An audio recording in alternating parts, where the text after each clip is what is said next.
এরে আব্দুল ওহাব যা ডাকতে বলে যে দোসরের তোমরা শোনো,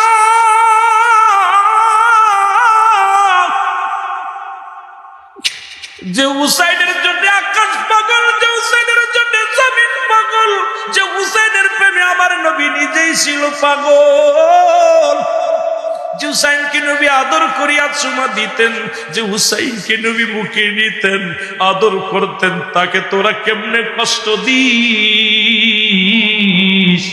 মুসলমান শুনে নাও, আব্দুল ওহাবের কথা না শুনি আব্দুল ওহাবকে তীরের আঘাত শুরু করলো। আব্দুল ওহাবকে মার খায়া জমিনের মধ্যে পড়ে গেল। আব্দুল ওহাব 300 কাফের শহীদের 300 কাফের হত্যা করলো। হত্যা করিয়া আব্দুল ওহাব দুনিয়ার মায়া ছেড়ে চির বিদায় হয়ে গেছে। ইন্না লিল্লাহি ওয়া ইন্না ইলাইহি রাজিউন। জোরে জোরে চিল্লায় বলা যাবে না মারহাবা, আর একটু জোরে জোরে চিল্লায় বলা যাবে না আল্লাহ। এ মুসলমান শুনে নাও, নতুন বিবি রাখিয়া যে ব্যক্তি নবীর প্রেমের আহলে বায়তের জন্য জীবন দিতে পারে, আর এই 10 দিন ব্যাপী শুহাদায়ে কারবালার মাহফিলে এ মুসলমান আজকে আমরা বসতে পারি না, বৃষ্টির অজুহাত দিই, কাদের অজুহাত দিই, যারা বসতে পারলাম না, আমি মনে করি এরাও এখনো নবীর প্রেম অন্তরে ঢুকাইতে পারে নাই, হুসাইনের প্রেম ঢুকাইতে পারে নাই, হযরত শেরে খোদা হযরত আলীর প্রেম ঢুকাইতে পারে নাই। এই পাক পাঞ্জাতনের প্রেম যাদের অন্তরে আছে, এরা কি বাড়ি ঘুমাইতে পারে? এদেরকে কেউ ঠেকাইতে পারবে না। পাক পাঞ্জাতনের মাহফিলে পাগলের মতো ছুটে আসবে, যারে পয়দা না করলে এই দুনিয়ার মধ্যে কিচ্ছু পয়দা করতেন না। নবীজি নিজেই বলেন, হায়াতে খায়রুল লাকুম, আমার হায়াতের জিন্দেগিটা আমার উম্মতের জন্য কল্যাণ স্বরূপ। নবীকে আমার ওফাতটা আমি উম্মতের জন্য বিদায় নিলাম, ওফাতে খায়রুল লাকুম, নবীকে আমার ওফাতটা আমার উম্মতের জন্য কল্যাণ স্বরূপ। ওয়া মামায়াতি খায়রুল লাকুম, নবী উম্মতের আর এই দুনিয়া থেকে বিদায় নিলাম একমাত্র আমার উম্মতের কল্যাণের জন্য। সেই নবীর ভালোবাসা যার অন্তরে নাই, তার ঈমান বলতে কিচ্ছু নাই। সেই নবীর প্রেম ভালোবাসা যার অন্তরে যতটুক, তার ঈমান বলতে ততটুক। আজকে নবীর ভালোবাসা চাই কি চাই না? জানতো? আহা, এই মুহররমের 8 তারিখে আব্দুল ওহাব যায় দেখে বয়ে আছে। এই 8 তারিখে ইন্তেকাল করছে কে জানেন? 8 তারিখে হযরত আসগার আলী, হুসাইনের ছোট ছেলে আসগার আলী। সারা বানু ডাক দেখায়, যুবক, আজকের দিনের ওয়াজ করলে তো আপনাদের রাত শেষ হয়ে যাবে, অন্যদিকে যেতে পারবো না, কারণ 10 দিন ব্যাপী মাহফিল, আপনাদের আবার আগামীকাল জাগতে হবে, বেশিও কষ্ট দিব না। যায় দেখে রে মুসলমান, মুসা আব্দুল ওহাব যায় দেখে রে হযরতে হুসাইন রাদিয়াল্লাহু তাআলার কোলের মধ্যে আলী আসগারের লাশখানা, জিহ্বাটা তার বাইর হয়ে গেছে। আমার যুবক বন্ধুরা, কলিজাটা তার বাইর হয়ে গেছে। এই রক্ত মাখা দেহ লইয়া সাহারা বানুর ঘরের দরজায়, তাবুত দরজায় দাঁড়ায় কান্দে। মুসলমান শুনে নেন, ওনার আলোচনা আগেই তো ওনার শাহাদতের পেয়ালা পান করায়া দিলাম, খালি শুধু বুঝতে যদি দেরি হয়ে যায় এই জন্য তার শাহাদতের পেয়ালা পান করায়া দিলাম। এরে মুসলমান, এই তখন দাঁড়ায় ডাকতে বলেন, সারা বানুরা, সারা বানু দেখো,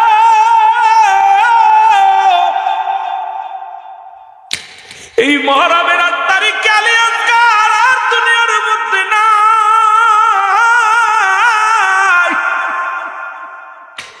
আলী আসগারের দেহ খানা হাতের মধ্যে নিয়ে হুসাইন ডাকতে বলে, ইয়া মুহাম্মাদ, ইয়া মুহাম্মাদান নানাজি, ও আমার নানাজি, আজকে আমার কলিজার টুকরা আলী আসগারের দুনিয়ার মধ্যে নাই। ওই বাতিলদের তীরের আঘাত আসিয়া বুকের মধ্যে লাগছে। এইবার তীরটা যখন টান দিছে, কলিজার সাথে সাথে বাইর হয়ে গেছে, জিহ্বাটা তার বাইর হয়ে গেছে। এক সন্তান মায়ের বাবার লাশ, সন্তানের লাশ বাবার কাঁধে কত ভারী। আপনারা যারা সন্তানের লাশ কাঁধে নিছে, এই দুনিয়ার মধ্যে যারা বাবা মায়ের সন্তান কাঁধে নিছে, ওই সন্তানের জিগাইবেন, সন্তান বলবে, বাইরে আগে বুঝি নাই আমার আব্বার লাশটা এত ভারী, মায়ের লাশটা এত ভারী।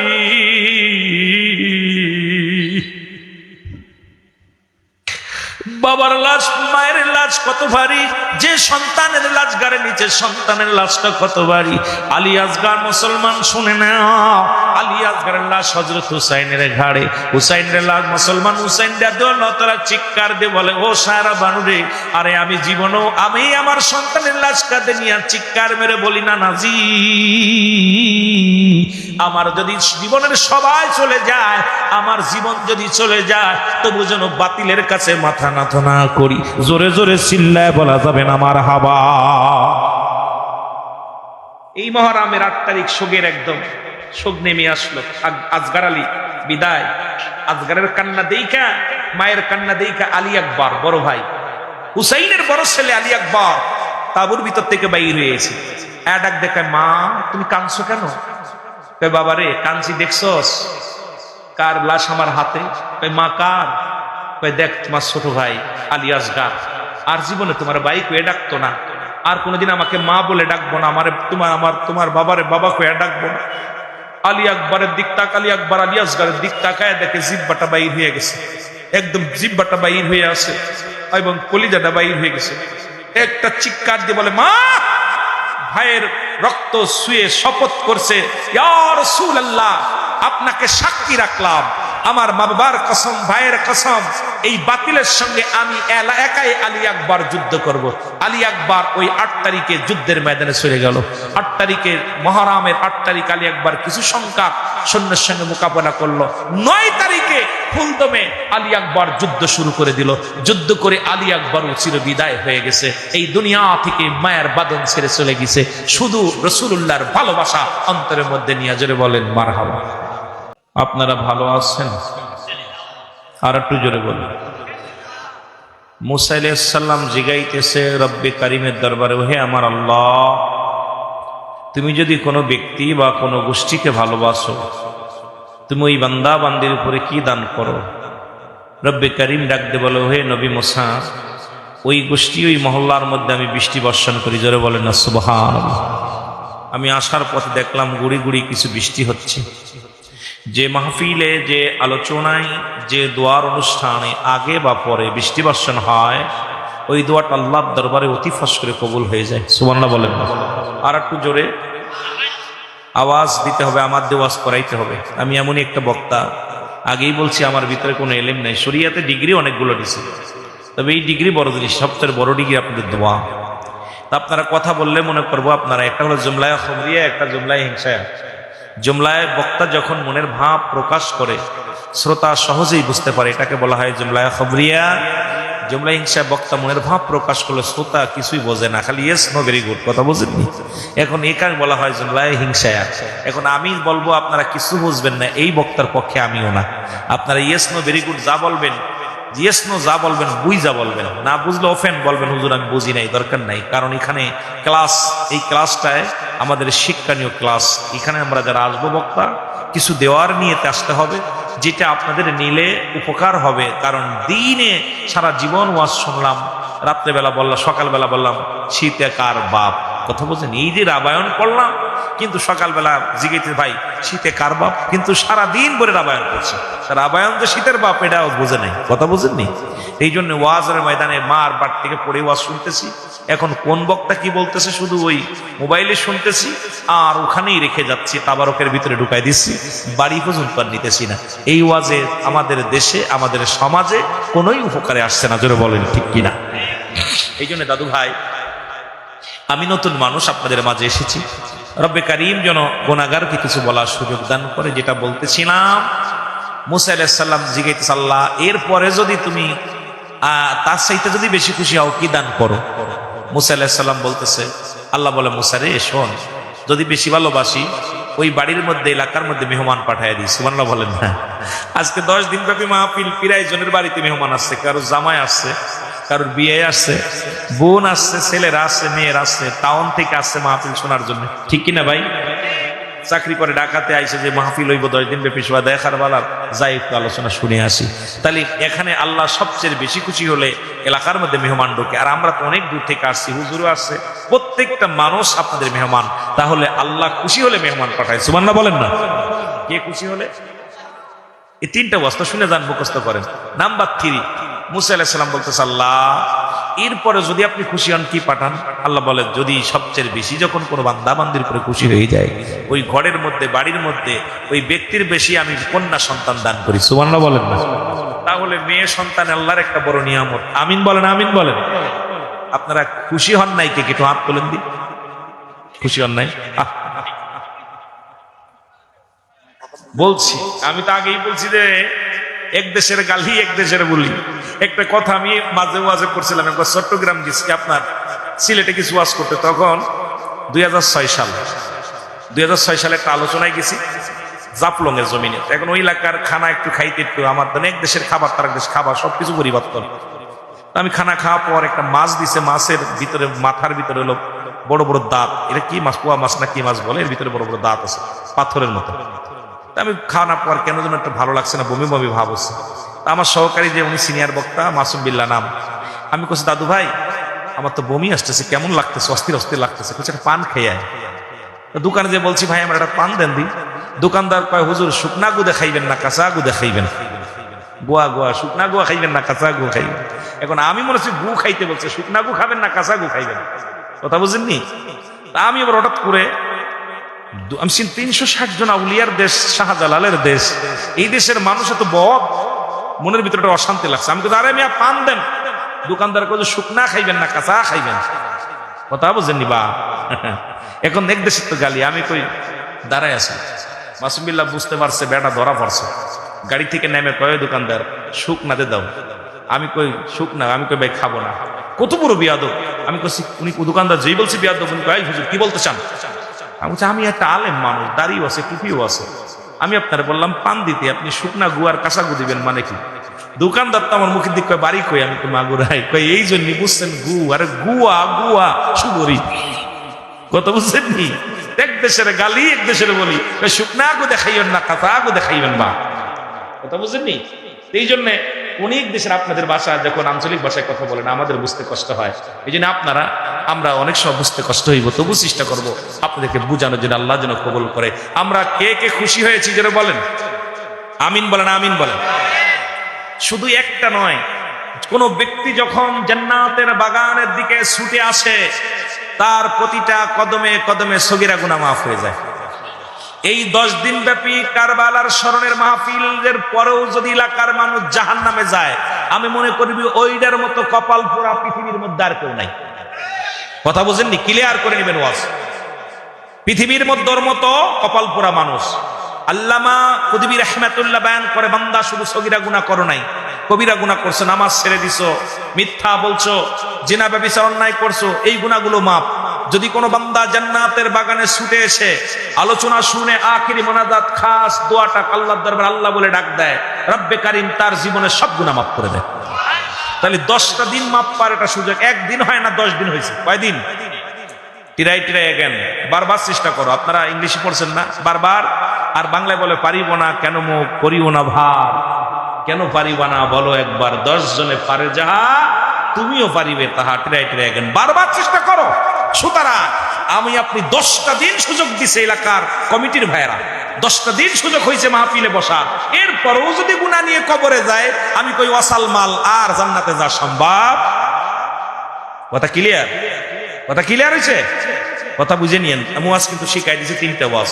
তাহলে কন্যা সন্তান একটা রহমত, বৃষ্টি একটা রহমত, মেহমান একটা রহমত, মাহফিলও বড় নিয়ামত, জাহান্নাম থেকে বাঁচার একটা বড় হাতিয়ার, সগীরা গুনাহ মাফের একটা হাতিয়ার, কবিরা গুনাহ মাফের একটা হাতিয়ার। এই মাহফিল পেয়ে কে কে বেজার আছেন একটু হাত তোলেন। বেজার বেজার বুঝেন নাই? এই মাহফিলটা পেয়ে খুশি হয়েছেন কে কে? খুশি মারহাবা বলেন আরো জোরে। আপনাদের হাত দেয় নাই আল্লাহ? চারিদিকে ফেরেশতা আছে ভাইজান, আমিরুল আমিন সিদ্দিকী না, চারিদিকে অসংখ্য ফেরেশতারা বন্টন করে রাখছে মাহফিলটা। ওরা খুশি হচ্ছে, আল্লাহ দেখো অমুক বান্দা হাত উঠায় নাই, তুমি কত সুন্দর 2টা হাত দিছো। আল্লাহ হাত দিছে, পা দিছে, চক্ষু দিছে। এরপরেও যদি আপনি আল্লাহর এই শুকরিয়া আদায়ের সঙ্গে আপনি নাফরমানি করলেন, বুকামি আপনি করলেন, আমার লস না আপনার লস। হাত সাক্ষী দিবে, পা সাক্ষী দিবে, চোখ সাক্ষী দিবে, আপনার বলতে কিচ্ছু নাই। জীবনে প্রথম আপনাকে জন্ম দিছে অন্যে, আপনারে খাওয়াইছে অন্যে, লালন পালন করছে অন্যে, আপনার কাপড় পরাইছে অন্যে, আপনি মারা গেলে গোসল করাবে অন্যে, আপনার কাফনের কাপড় পরাবে অন্যে, আপনার গোসল করাবে অন্যে, কবরে শুয়াইবে অন্যে, জানাজা পড়াবে অন্যে, আপনার কি? আপনার কিচ্ছু নাই। তাহলে সবই অন্য দেবে, মানুষ অন্য সাহায্য নিতে হবে। সুতরাং আপনি বুঝা এখানে বয়া বলেন যে আপনার কি। এই জিনিস সক্রেটিস, অ্যারিস্টটল, ইংলিশ যারা বুঝবেন, উনি বই লেখা পর বলছেন নো দাই সেল, নিজেকে নিজে চিনতে হবে। মানে রাফান নফস, নিজের নফসকে চিনতে হবে, কলবুস সালিম, আত্মাটাকে পরিশুদ্ধ করতে হবে। এইটা যারা পবিত্র করতে পারেন নাই, তাদের জীবনটাই বরবাদ। ঠিক কিনা? ঠিক কিনা? আর আমরা সব পণ্ডিত।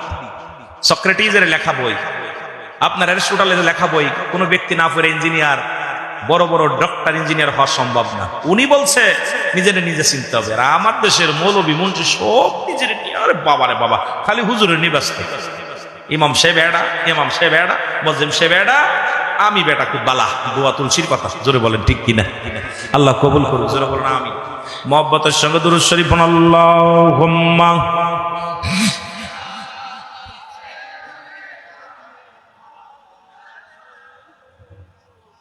ওয়াদায়ালি সাইয়্যিদিনা। এ মুসলমান, যেহেতু মুহররম মাস, রাসূল বলেছেন এই মাসটা পবিত্র মাস। হাসান হুসাইন আমার, আমি হাসান হুসাইন, হাসান হুসাইনকে যারা ভালোবাসবে, আমি নবীকে ভালোবাসা হয়ে যাবে। এই পাক পাঞ্জাতনের প্রেম, পাক পাঞ্জাতনের ভালোবাসা এই দুনিয়ার মধ্যে দরকার আছে কিনা? আরো জোরে বলেন আছে কিনা? মুহররমের 1 তারিখ থেকে খুব খেয়াল করা লাগবে। মুহররমের 1 তারিখ থেকে মুহররমের 30 তারিখ পর্যন্ত আল হাসান আল হুসাইন, বেহেশতের জান্নাতি যুবকদের সরদার, খাতুনে জান্নাত মা ফাতেমাতুজ জাহরা, যিনি হলো মহিলাদের সরদারিনী, জগৎ বিখ্যাত নবী, নবী কুল শিরোমণি, তামাম পৃথিবীর কুল কায়নাতের রহমত, তামাম পৃথিবীর কান্ডারি, আমার নবী রাহমাতাল লিল আলামিন। সেই নবীজি কি বলে গেছে শুনে নাও মুসলমান। যারা হাসান হুসেনকে ভালোবাসবে, হাসান হুসেনকে ভালোবাসলে আমি নবীর ভালোবাসা হয়ে যাবে। সুতরাং 1 তারিখ থেকে 30 তারিখ পর্যন্ত আল হাসান আল হুসেনের মহব্বতের ফয়েজ জারি হয়। একমাত্র আশিকের দিলে, আশিকের দিলে এই রহমতের ফয়েজ জারি হয়। এই রহমতের ফয়েজ নেওয়ার দরকার আছে কিনা? আর একটু জোরে জোরে চিল্লায় বলেন আছে কিনা? ভুলি নাই হুসাইন আমরা তোমারে, বলো ভুলি নাই হুসাইন আমরা তোমার। আজি রক্তে মাখা সোনার জমিন, আজি রক্তে মাখা সোনার জমিন, শুনেছি কানে। ভুলি নাই হুসাইন আমরা তোমারে, বলো ভুলি নাই হুসাইন।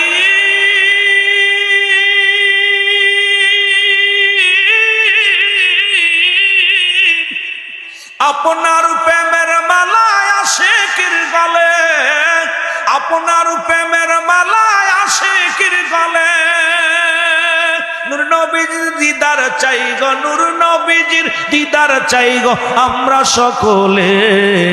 বলি নাই হোসাইন আমরা তোমাকে, বলো ভুলি নাই। আজ রক্তে মাখা সোনার জমিন, আজ রক্তে মাখা সোনার জমিন, শুনেছি কানে। বলি নাই হোসেন আমরা তোমাকে, বলো ভুলি নাই। এর 8 তারিখের ওয়াজ শোনেন, মুহররমের 8 তারিখ আজকের ওয়াজ দিয়ে শুরু করি। মুসলমান 8 তারিখে বন্দী হয়ে গেলেন হাসান হুসাইন। গভীর মনোযোগ, হযরত হুসাইন রাদিয়াল্লাহু তাআলার পুরো ক্যাম্পটা, পুরো শিবিরটা ইজিদ বাহিনীর কাছে যখন ধরা পড়ে গেল। মুহররমের আজকের গুরুত্ব, আজকে 8 তারিখের গুরুত্বটা শুনে নেন। এমন সময় সারা বিশ্বের বুকে ছড়িয়ে পড়ো, ও মুসলিম মিল্লাতের বাবারা শোনো,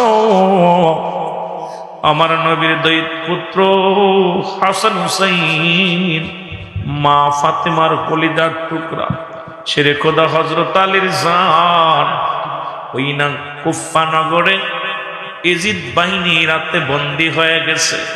তোমরা কি আসো গো? যাও ওই কুফা নগরের দিকে যাও।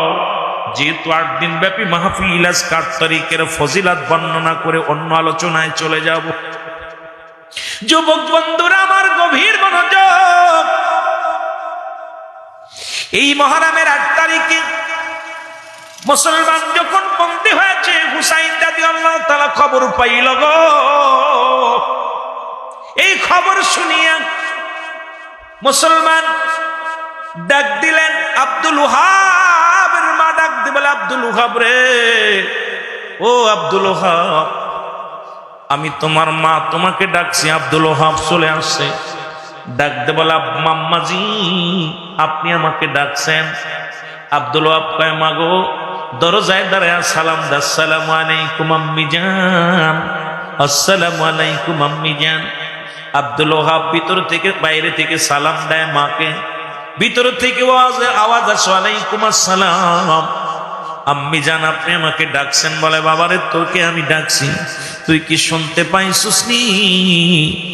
ওরে নবীর কলিজার টুকরা রে হাসান, ওরে হুসাইন রাদিয়াল্লাহু তাআলা কল্পনা করে এদিন বাইরের কাছে বন্দী হয়ে গেছে রে।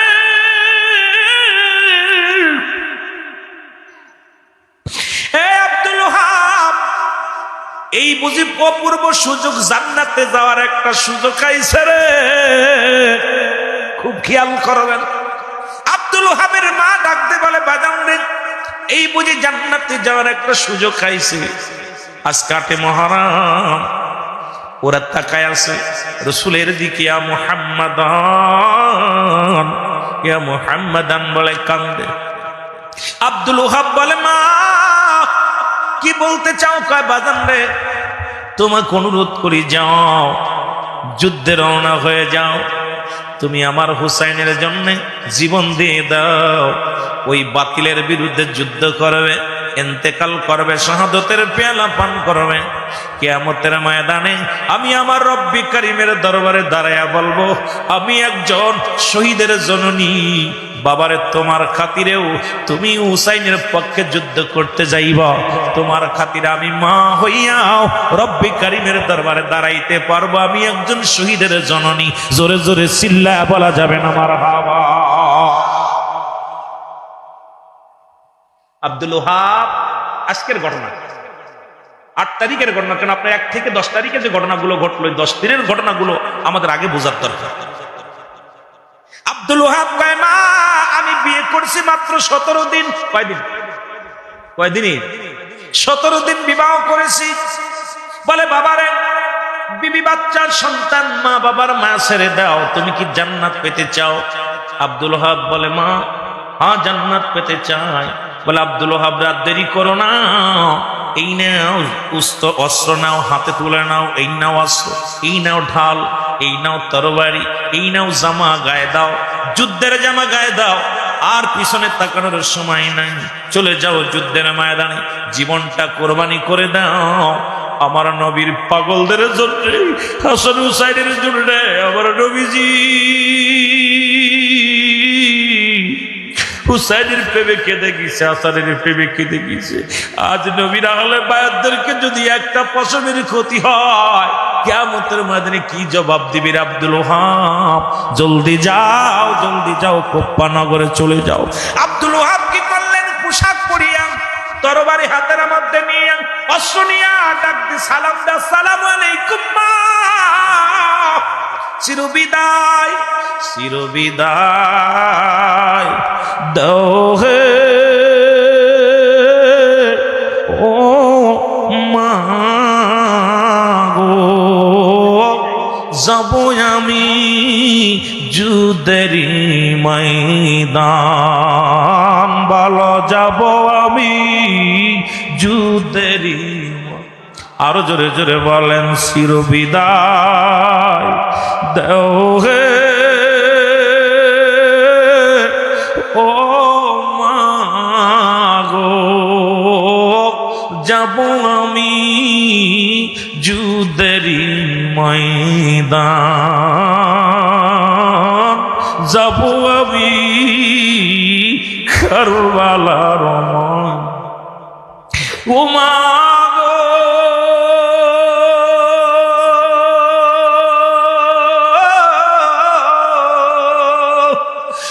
দুষ্ট এজিদ রাখছে ধরে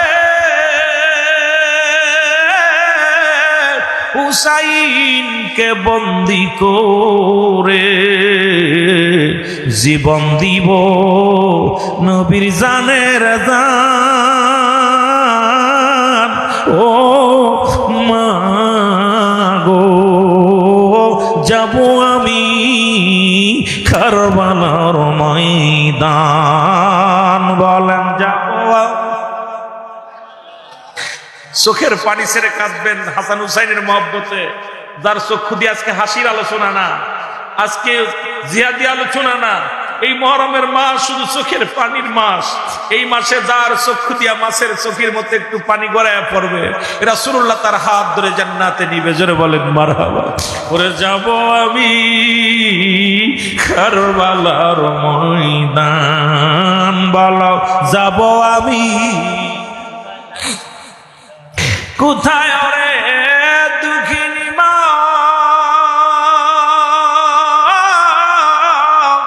ধরাতে নাই বাবা আমার।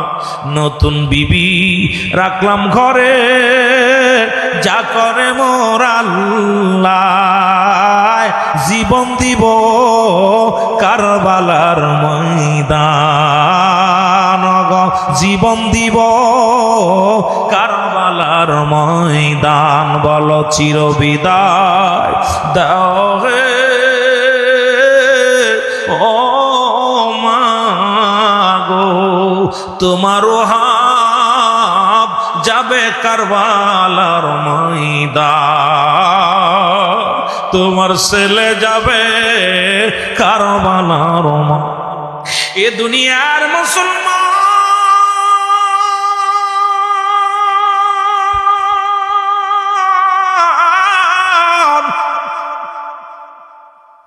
আব্দুল ওয়াহাব ডাক দিয়ে বলে, মা জি আমার বিদায় দাও, বিদায় দাও গো। পৃথিবীর কোন অস্ত্র দিয়া, পৃথিবীর কোন শক্তি আমারে ঠেকাইতে পারবে না। আমি হুসাইনের প্রেমিক, নবীর গোলাম। আমি যাব ওই কোথায়, আমি যাব কুফা নগরে গো মা, তুমি চিরবিদায় দাও। হাসি মুখে মা শিয়া মুখের মধ্যে হাতটা বুলাইয়া দিয়ে বলে, ডাক দিয়ে বলে, আব্দুল ওয়াহাব রে, তুই একমাত্র আমার কলিজার টুকরা সন্তান, তুই একমাত্র আমার কলিজা। আজকে আমার রসুলের আহলে বায়াতের জন্য আমি তোকে কুরবানি করে দিলাম। আমি তোকে জীবিত দেখতে চাই না, আমি চাই ওই যুদ্ধের ময়দানে যাইয়া আমার হুসাইনকে যদি ফিরিয়ে না আনতে পারো, জীবন দিয়া দিবা। যদি আমার হুসাইনকে ফিরিয়ে আনতে পারো, তুমি জীবিত ফিরে এসো। আর আমার হুসাইনকে যদি ফিরাইতে না পারো, আব্দুল ওয়াহাব রে জীবন দিয়া দিবা। হাসরের ময়দানে এই বুঝি জান্নাতে যাওয়ার অপূর্ব সুযোগ। আব্দুল ওয়াহাব রে, ওই জান্নাতে যাওয়ার মতো বড় এক অপূর্ব সুযোগ, এই সুযোগ হেলায় হারায়ও না। যাও যাও। আব্দুল ওয়াহাব মায়ের কাছ থেকে বিদায় নিলেন। বিদায় নিয়ে চলে আসলেন বিবির কাছে। বিবিকে সালাম দিলেন, আসসালামু আলাইকুম বিবি। বিবি রে, সবে মাত্র তোমার সঙ্গে 17 দিন বিবাহ হয়েছে, তুমি নতুন বিবি, তোমার হক আমি আদায় করতে পারলাম না, তোমার আমি ভালোবাসতে পারি না। আরে আমার নবীর আহলে বায়াত তুই কুফা নগরে বন্দী হয়ে গেছে। আমার নবীর আশিকেরা কুফা নগরে বন্দী হয়ে আছে, চারিদিকে কাফেররা বন্দী করে রাখছে। আমি আব্দুল ওয়াহাব তোমারে বলতে চাই রে বিবি, আমি যাব যুদ্ধের ময়দানে ওই আমার হুসাইনকে, ওই হুসাইন বিপদে পড়েছে, বিপদ থেকে উদ্ধারের জন্য। ওই বিপদের সময় হুসাইনের পাশে যদি না দাঁড়ায়, কিয়ামতের ময়দানে রব্বে কারিমের দরবারে আমি কি জবাব দিব? রাসূলের আদালতে আমি কি জবাব দিব? বিবি রে, আমারে বিদায় দাও। বিবি হাসি মুখে বুকের মধ্যে টান দিয়া ডাকতে বলে, স্বামী তুমি আমার বিলে চিন্তা করো না, আমি গর্বিত এমন একজন স্বামী পেয়েছি যিনি হুসাইনের প্রেমে জীবন দেওয়ার জন্য নতুন বিবি রেখে ঘর থেকে বাইরে হয়ে যায়। কিয়ামতের ময়দানে আমিও বলতে পারবো, স্বামী রে, আল্লাহর দরবারে ডাকতে বলবো, আমার আল্লাহ, ও আমার আল্লাহ, আমি একজন হুসাইনের প্রেমিক সৈনিকের বিবি ছিলাম, আমি একজন শহীদের বিবি ছিলাম। স্বামীরে আর দেরি করো না, তোমার ওসিলায় আমি জান্নাতে যাব, তোমার ভালোবাসা আমি জান্নাতে যাব। এই হাত ছানি দিতেছে জান্নাতের, দেরি করেন না, আমি আপনাকে বিদায় দিয়ে দিলাম। বিবির কাছ থেকে বিদায় নিয়ে হযরত আব্দুল ওহাব ঘোড়ার উপরে উঠিয়া রওনা দিলেন মুসলমান কুফা নগরে। এই মুহররমের 8 তারিখ মুসলমান শুনে নাও। এইবার যখন মুসলমান যা দেখে রে আমার যুবক বাবারা, আমার বন্ধুরা, আমার ভাইরা, আমার বন্ধুরা, আমার এই মুহররমের 8 তারিখে আব্দুল ওহাব চলে গেলেন ওই ময়দানে। যাইয়া কাফেরদেরকে ডাক দিয়ে বলে, এদের সঙ্গরা তোমরা শোনো, যদি মারতে হয় আমাকে মেরে ফেলো, আমার হুসাইনের কি কষ্ট দিও না। আরে আমার হুসাইনকে যদি কষ্ট দাও, সেই কষ্ট হুসাইন পাবে না, আমার নবী পাবে। আমার হুসাইনকে যদি ব্যথা দাও, সেই ব্যথা আমার নবী পাবে। আমি আব্দুল ওহাব বলতেছি, তোমরা যদি মারতে আমাকে মারো, আমাকে কাটো, আমাকে যে শাস্তি দিবা মেনে নিলাম, কিন্তু আমার হুসাইনকে কষ্ট দিও না, আমার হুসাইনকে দুঃখ দিও না। আমার হুসাইন যদি কষ্ট পায়, আমার আল্লাহ কষ্ট পাবে। আমার হুসাইন যদি কষ্ট পায়, আমার নবী কষ্ট পাবে। জোরে জোরে চিল্লায় বলো আল্লাহু আকবার, জোরে জোরে চিল্লায় বলো আল্লাহু আকবার। মুহাব্বতের সঙ্গে দুরূদ শরীফ পড়েন আল্লাহুম্মা।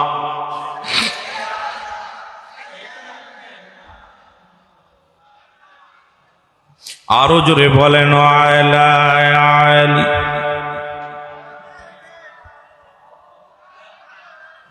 ও তোমরা দেখছো নি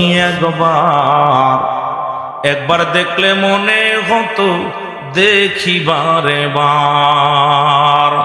তোমরা দেখছো নি একবার দেখলে মনে হতো দেখিবারে বার। ওরে হুসাইনের নূর সিংহারায় পাগল বিশ্ববাসী, হায় হায় হুসাইনের নূর সিংহারায় পাগল বিশ্ববাসী। সে গলাতে কেমনে লাগাই লি সুরের ফাঁসি, সে গলাতে কেমনে দিলি তোরা সুরের ফাঁসি। তোমরা দেখছো নি একবার দেখলে মনে হতো দেখিবারে বার। বলো একবার দেখলে মনে হতো। চোখ দুটি তার টানা টানা, ঠোঁটটি ছিল লাল, গুয়সুরি চুল যে ছিল সিহারা টাতা।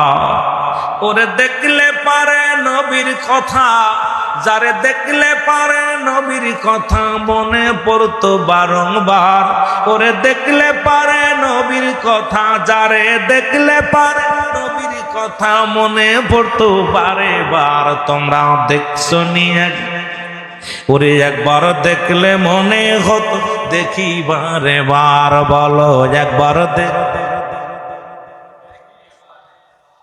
দোষটা ছিল কি বা তাহার, কালেমা করিবে প্রচার। দোষটা ছিল কি বা তাহার, কালেমা করিবে প্রচার। মুনাফিক মুসলমানে মারিল তাহার, মুনাফিক মুসলমানে মারিল তাহার। একবার দেখলে মনে হতো দেখিবারে বার। বলো একবার দেখলে মনে হতো। ওরে আকাশের চন্দ্র জন, আকাশের চন্দ্র জন উদয় দুনিয়ায়, আকাশের চন্দ্র জন উদয় দুনিয়ায়। একবার দেখলে মনে হতো দেখিবারে বার তারে, একবার দেখলে মনে হতো। বাবা তার শেরে খোদা আলী, মা জান্নাতের রানী। মারহাবা বলো। বাবা শেরে খোদা আলী, মা জান্নাতের রানী। নানা ছিল সারা জাহানেরই জাহান, নানা ছিল সারা জাহানেরই জান্নাতেরই জাহান। একবার দেখলে মনে হতো দেখিবারে বার। বলো একবার দেখলে মনে হতো। তোমরা দেখছো নি একবার, তোমরা দেখছো নি একবার, একবার দেখলে মনে হতো। এর মনে হতো উদয় হয়েছে, মনে হইতো উদয় হয়েছে পূর্ণিমার চাঁদ, মনে হতো উদয় হয়েছে পূর্ণিমার চাঁদ। একবার দেখলে মনে হতো দেখি বারে বার, বলো একবার দেখ। আহলে বায়াতের প্রেম যায় না অন্তরে, আহলে বায়াতের প্রেম যায় না, যায় দার অন্তরে। সে কেমন মুসলমান, আহলে বায়াতের ভালোবাসা নাই তার অন্তরে, সে কেমন মুসলমান। দাড়ি টুপি জুব্বাই আছে সেই তো কাফের শয়তান, দাড়ি টুপি জুব্বাই আছে মুনাফিক শয়তান। একবার দেখলে মনে হতো দেখি বারে বার, বলো একবার দেখলে। তোমরা দেখছো নি একবার, তোমরা দেখছো নি? ওগো একবার দেখলে মনে হতো দেখি বারে বার, বলো একবার দেখ। ওরে মনে হতো উদয় হয়েছে, মনে হতো উদয় হয়েছে পূর্ণিমার চাঁদ, হায় মনে হতো উদয় হয়েছে পূর্ণিমার চাঁদ। একবার দেখলে মনে হতো দেখি বারে বার, বলো একবার দেখলে। যারা দেখলে নবীর ভালোবাসা পয়দা হয়ে যাইতো, যারা দেখলে এই দুনিয়ার দুঃখ ভুলে যাওয়া যাইতো, যার ভিতরে ছিল না অহংকার, যার ভিতরে ছিল না কোন দাম্ভিকতা, যার ভিতরে ছিল সেই রাসূলের প্রেম ভরা, যার ভিতরে ছিল খোদাই প্রেম, যার ভিতরে ছিল না দুনিয়ার কোন জল্পনা কল্পনা, কেমনে তারে পারলি ধরে একটু কি লাগে নাই বুকে ব্যথা। ও মুনাফিকের সরদারেরা, আব্দুল আজকে যারা সেই ইয়াজিদ কি রাহমাতুল্লাহ কয়, কলিজার মধ্যে বড্ড আঘাত লাগে রে ভাই। এই ইয়াজিদ ছিল দামেস্কের মসজিদের ইমাম, ইমাম হইয়াও মারছে হাসান হুসাইনকে, একটু দয়া নাই তাদের দেহের মধ্যে। এই জন্য আল্লাহ কমিনান নাস, মানুষের মধ্যে মাকুল তারা বলবে আবার না, তারা ঈমান আনছে বিল্লাহি, আল্লাহর প্রতি অবিল আখিরাতের প্রতি বিশ্বাস স্থাপন করছে। ওমা মুমিনিন, একদল মুনাফিক আছে তারা মুখে বলে আমরা মুমিন, আমরা মুত্তাকিন। এই মুনাফিকদের মুখে দাড়ি টুপি জুব্বা লাগাইয়া হাসান হুসাইনের প্রশংসা শুনলে যারা কষ্ট পায়, এরা হলো পৃথিবীর এক নাম্বার এজিদের সেলা। জোরে জোরে চিল্লায় বলা যাবে না আল্লাহু আকবার, আর একটু জোরে জোরে চিল্লায় বলা যাবে না। এ দুনিয়ার মুসলমান গভীর মনোযোগ, এর আব্দুল ওহাব যা ডাকতে বলে যে দোসরেরা তোমরা শোনো,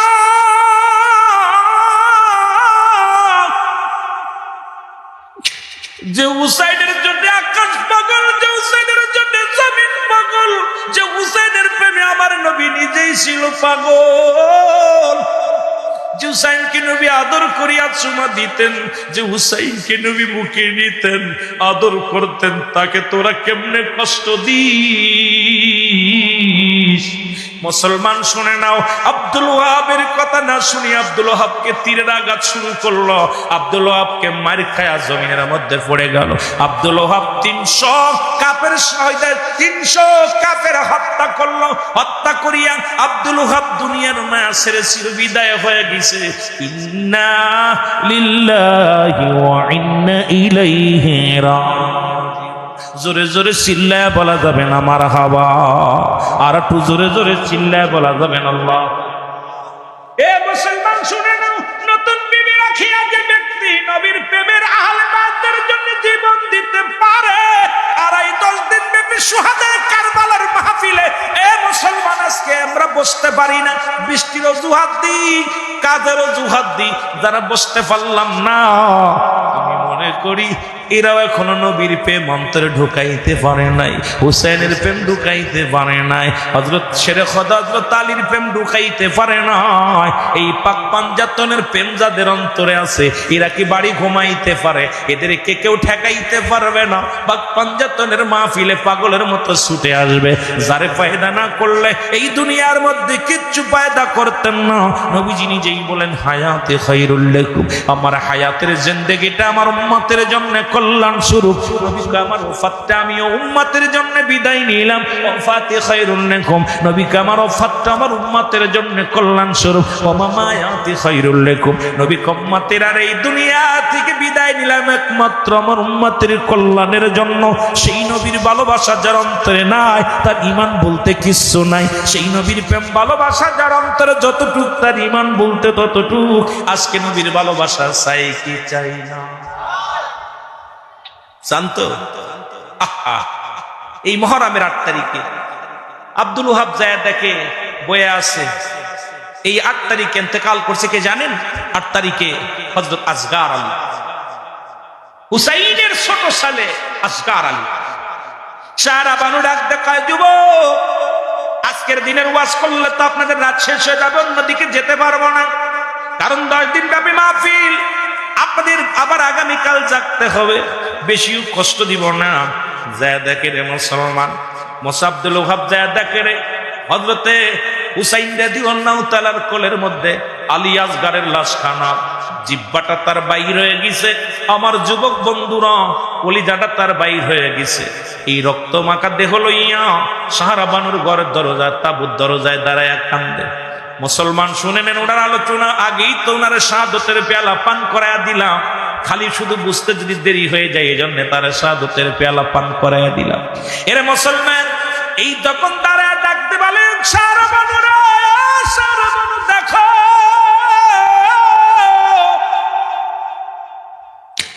এই মুহররমের 8 তারিখে আলী আসগার আর দুনিয়ার মধ্যে নাই।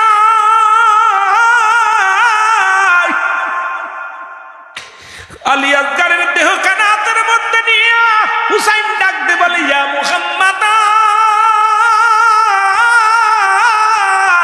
ইয়া মুহাম্মাদান নানাজি, ও আমার নানাজি, আজকে আমার কলিজার টুকরা আলী আসগারের দুনিয়ার মধ্যে নাই। ওই বাতিলদের তীরের আঘাত আসিয়া বুকের মধ্যে লাগছে।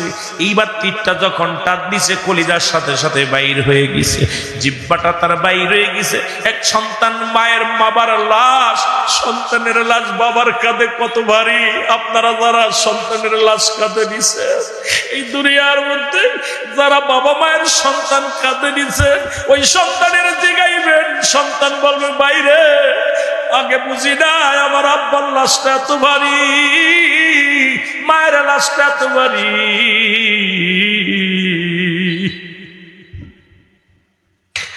বাবার লাশ, মায়ের লাশ কত ভারী, যে সন্তানের লাশ গাড়ে নিচে, সন্তানের লাশটা কত ভারী।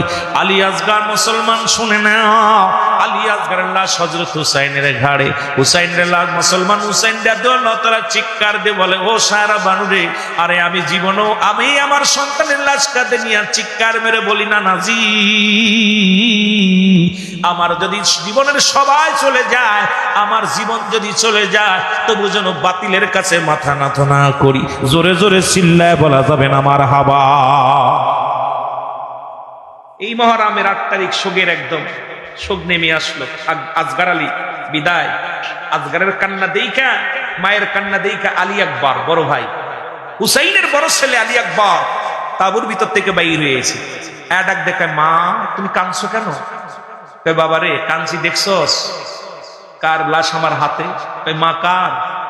দেখ তোমার ছোট ভাই আলী আসগার, আর জীবনে তোমার ভাই কয়ে ডাকতো না, আর কোনোদিন আমাকে মা বলে ডাকবো না, আমারে তোমার বাবারে বাবা কয়ে ডাকবো না। আলী আকবরের দিক তাক, আলী আকবর আলী আসগারের দিক তাকায় দেখে জিহ্বাটা বাইর হয়ে গেছে, একদম জিহ্বাটা বাইর হয়ে আছে এবং কলিজাটা বাইর হয়ে গেছে। একটা চিৎকার দিয়ে বলে, মা!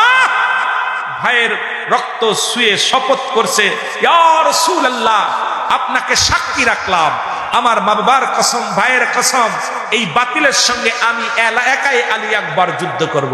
আলী আকবর ওই 8 তারিখে যুদ্ধের ময়দানে চলে গেল। 8 তারিখের মুহররমের 8 তারিখ আলী আকবর কিছু সংখ্যক সৈন্যের সঙ্গে মোকাবেলা করলো। 9 তারিখে ফুলদমে আলী আকবর যুদ্ধ শুরু করে দিল। যুদ্ধ করে আলী আকবর চির বিদায় হয়ে গেছে, এই দুনিয়া থেকে মায়ের বাঁধন ছেড়ে চলে গেছে, শুধু রাসূলুল্লাহর ভালোবাসা অন্তরের মধ্যে নিয়ে। জোরে বলেন মারহাবা। চির বিদায় দাও হে ও ভাই রে ডাকিতেছে নবীজি আমার,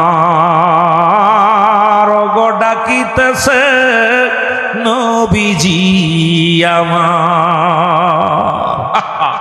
আলী আকবর চিৎকার মেরে বলতেছে, আমার সাথে সাথে বলেন না, চির বিদায় দাও হে ওজরের ভাই রে ডাকিতেছে নবীজি আমার, গো ডাকিতেছে নবীজি। ও ভাই রে ছোট হইয়া আগে বিদায় গেলে তুমি জান্নাতে, আমি আসিতেছি তোমার পাশে। ও ভাই রে ডাকিতেছে নবীজি আমার, বলো ডাকিতেছে রসুল আমার, চির বিদায় দেও হে ও বাবা হুসাইন রে, যাব আমি কারবালার ময়দান, যাব আমি কারবালা।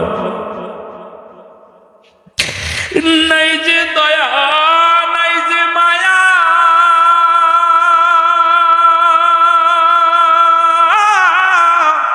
কেমনে মারলি নিষ্ঠুর তুরা, জোরের ভাইগে যে যে সারিয়া। ও ভাই রে ডাকিতেছে নবীজি আমায়, রে ডাকিতেছে নবীজি আমার, বলো ডাকিতেছে। রসুলের ভালোবাসায় আসগার আকবর আলী বলতেছে, ভাই তুই আমার আগে চলে গেলি, আমারও ডাকছে রসুল্লাহ, তুই রসুলের প্রেমে পয়রা জীবন দিয়া দিলি, আমিও আসতেছি। আলী আকবর বিদায়, মুহররমের 9 তারিখ আগামী কালকে মারা যাবে ও হযরত আলী আকবর। আর মুহররমের 10 তারিখে হযরত হুসাইন, যেহেতু ওদিকে আমি যেতে পারবো না, ওদিকের আলোচনাও নিব না, লম্বা আলোচনা শুধু আজকের 8 তারিখের গুরুত্বটা অনেক গুরুত্ব। 8 তারিখে এই 8 তারিখে হুসাইন রাদিয়াল্লাহু তাআলা চক্ষু বন্ধ করলেন, ডাক দিছে, সাথী সঙ্গীদের ডাক দিছে, বন্ধুরা তোমরা আসো। আসছে সবাই, আসা পর এই মুহররমের 8 তারিখে হুসাইন বলতেছে, আপনাদেরকে অনুরোধ করি আপনারা যার যার মতো পালায়া যান, চলে যান, যার যার মতো চলে যান, কারণ এখানে আমার সন্তান দুনিয়া থেকে বিদায় হয়ে গেছে। আমার সাহায্যের জন্য আপনার ওহাব, আব্দুল ওহাব এসেছিল, তাকেও হত্যা করেছে, কারণ এই অনেকেই আসছিল, তারা বিদায় হয়ে গেছে। আপনারা আমার সফর সঙ্গী, আপনারা জীবন দিয়ে দেবেন, এইটা আমি মানতে পারতেছি না। আমি আমার রসুলের সত্য তরিকার দাওয়াত নিয়ে আসছি, যদি মরতে হয় আমি একা মরবো, বাঁচতে হলে আমি একা লড়াই করে বাঁচবো, তোমরা যাও। সবাই বলে, হুসাইন এটা হয় না, আমরা তোমার ধুয়ে থাকতে পারি না। হুসাইন কয়, তাহলে একটা কাজ করি, আমাকে দেখলে যেহেতু তোমাদের মায়া লাগে, আমি একটা কাজ করি, আমি চক্ষু দুইটা বন্ধ করি, এই ফাঁকে তোমরা সবাই আমার সামনে থেকে সরে যাবা, আমার চোখে চোখ খুলি, তোমরা যেহেতু যাইতে পারো না, যাইতে পারবা না। আমি হুসাইন চোখ বন্ধ করলাম, হুসাইন রাদিয়াল্লাহু তাআলা চক্ষু বন্ধ করলেন, 2 ঘন্টা চক্ষু বন্ধ করে রাখছে, ফুল 2 ঘন্টা তাবুর মধ্যে চক্ষু দুইটা বন্ধ করে রাখছে। চোখ দুইটা খুলে দেখে একটা সাথী সঙ্গ সরে নাই। হুসাইন বলে, তোমরা যাওনি কেন? আমি 2টা ঘন্টা চক্ষু বন্ধ করেছিলাম। সাথী সঙ্গীরা বলে, হুসাইন তুমি কেমনে ভাবলা তোমার থুয়ে আমরা চলে যাই? যদি মরতে হয় মরে যাবো, বাঁচতে হলে বাঁচবো, কারণ আমার নবীর সঙ্গে তুমি জান্নাতে যাবা। আমাদের তো শখ দুনিয়ার ভোগ বিলাসের জন্য আল্লাহ আমারে পাঠাই নাই, আমাদের পাঠাইছে আমার রসুলের ভালোবাসার জন্য। সুতরাং আমরা তোমার সঙ্গে জীবন দিয়া আমার রসুলের সঙ্গে জান্নাতে থাকতে চাই। জোরে বলো আল্লাহু আকবার। একটা সঙ্গী পলাই নাই। ওই দিন হুসাইন সাথী সঙ্গীদের কান্না দেখে হুসাইন সহ্য করতে পারে নাই। হুসাইন কয়, তোমরা আমার নবীর এত ভালোবাসো, হুসাইন রে তোমরা আমরা একা ছাড়তে পারি না। হুসাইন রাদিয়াল্লাহু তাআলার সঙ্গে সবাই থাকলেন। আমার বাবারা, এই মুহররমের 8 তারিখে একটা মানুষ বিদায় হলেন না। রাতটা গেল অনেক কষ্টের মধ্যে, রাত গেল। ওই মুহররমের 8 তারিখে একজন নয়, দুজন নয়, 3000 বাতিলেরা শহীদ হয়েছিল। কয় হাজার? শহীদ বলল না, তারা হত্যা করেছিল তাদেরকে 3000। আর ওই আলী রাদিয়াল্লাহু তাআলা এমন বীর ছিলেন, তার কলিজার টুকরো হাসান হুসাইনের সামনে এসে যুদ্ধ করবে এমন হ্যাডাম পৃথিবীর মধ্যে কারোর ছিল না। কারণ হুসাইনের সরাসরি সামনাসামনি কেউ যুদ্ধ করে নাই। কোনো কিতাবে পাবে না যে হুসাইন সরাসরি হুসাইনকে হত্যা করেছে, না। হুসাইনকে দেখে তারা হাজার হাজার সৈন্য কাঁপতো। কারণ এমন কোন মক্কা মদিনার জমিনে, কুফফার জমিনে এমন কোন বীর ছিল না হুসাইনের সামনে এসে তরবারি চালাবে। কারণ তারা চিন্তা করত হুসাইনের সামনে গেলে আমরা আর ফিরে আসবো না। হুসাইনকে হত্যা করেছিল হুসাইন যখন নামাজ দাঁড়িয়েছিল। তারা জানতো নবীজির নাতি নামাজ ছাড়বে না। কারণ নবীজির এক ওয়াক্ত নামাজ ছেড়ে দিলে 80 হুতবা পরিমাণ জাহান্নাম, যার 1 হুতবা পরিমাণ হলো 2,88,00,000 বছর। তারা জানতো রাসূলের নাতি নামাজ ছাড়তো না। কারণ নবীর কাছে 1 নাম্বার প্রিয় ছিল নামাজ, হুসাইনের কাছে 1 নাম্বার প্রিয় ছিল নামাজ। নামাজের যখন সময় হবে হুসাইন নামাজের জন্য ব্যস্ত হয়ে যাবে। হুসাইন ঠিক নামাজের জন্য যখন দাঁড়িয়েছিল তখনই ইয়াজিদ সেনারা ও মুসলমান সে মরে সে হুসাইন আঘাত করেছিল। সুতরাং হুসাইনের সামনে যারা জীবিত এসেছিল কেউ জান নিয়ে ফিরে যেতে পারে নাই। হুসাইনের সামনে প্রথম অতি উৎসাহিত হয়ে 300 সৈনিক এসেছিল, যারা সম্পদের লোভে হুসাইন হত্যা করার জন্য আসছিল। 300কে মিনিট আপনার আধা ঘন্টার ভিতরেই 300কে হত্যা করেছিল। 300টার কালনা কেটে জমিনের মধ্যে ফেলে দিয়েছিল। হুসাইনের তরবারিটা ছিল শেরে খোদা হযরত আলীর তরবারি। হুসাইনের মাথার পাগড়ি ছিল রাসূল আকরাম সাল্লাল্লাহু আলাইহি সাল্লামের পাগড়ি মুবারক। হুসাইন রাদিয়াল্লাহু তাআলা বাম হাতের বল্লভ ছিল হযরতে মুসলমান আলী, আমার বাবারা আমার, হযরতে আমির হামজার বল্লভখানি। মাথার মধ্যে ছিল রাসূলের পাগড়ি, ডান হাতে ছিল বাবার তরবারি, ডান হাতে ছিল আমির হামজার বল্লভখানি। পৃথিবীর এমন শক্তি নাই যার সামনে দাঁড়ানোর মতো এমন কোন পালোয়ান ছিল না। সেই পালোয়ানকে মেরেছে মুনাফিকরা যখন সালাতে দাঁড়িয়েছে। আজকে বাংলাদেশেও এক সম্প্রদায়ের লোগো আপনার কিছু সংখ্যক লোক, মুনাফিক সংখ্যালঘু মানুষ আমাদেরকে বলে পাকিস্তানে যে নামাজ পড়তে, আমাদেরকে বলে এদের ছেড়ে দাও, একটা নতুন আমাদেরকে কি দাও, প্রদেশ দাও। এই মুনাফিকরা ভুলে গেছে মুসলমান হলো সিংহর জাতি। মুসলমানের এই লেজ দিয়া, সিংহর লেজ দিয়া যদি কান চুলকাতে যাও চিরতরে কতল হয়ে যাবা, বাঁচার মতো পথ নাই। মুসলমান যখন গজরে উঠবে আর সুন্নি জনতা যখন জেগে উঠবে, পালানোর জায়গা পাবি না। কেউ জোরে বলেন ঠিক কিনা? আর একটু জোরে বলেন ঠিক কিনা?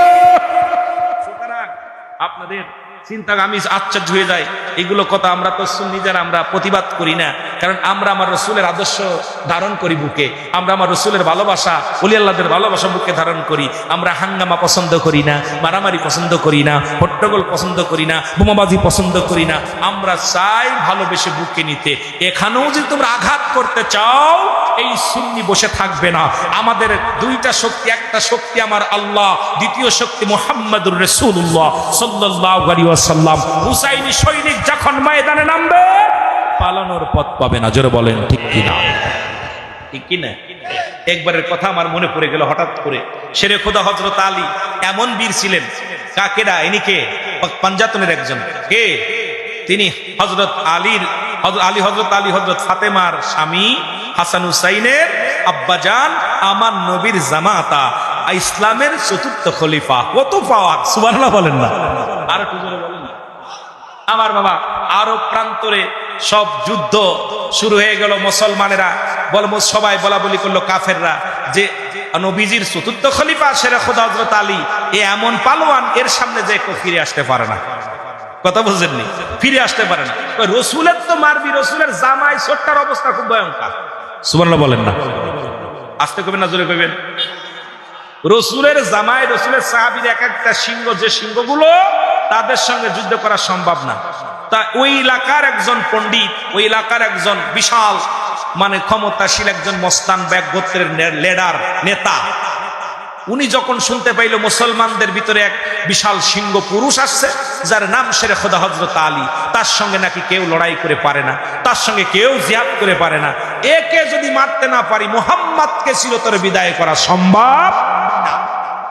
কথা বুঝেননি? এই চিন্তা ভাবনা করে লোকজনে বলে, তোমরা যে মুহাম্মাদের সঙ্গে লড়াই করবা, ওনার কাছে একটা ছোট্ট ছেলে আছে, নাম তার হযরত আলী। এই যুবকের লগে এই মহল্লার মধ্যে এই হাজার হাজার মানুষ যে কিছু করতে পারত না। এই যুবক খুব শিয়ানা যুবক। কথা বুঝেননি? খুব পালোয়ান।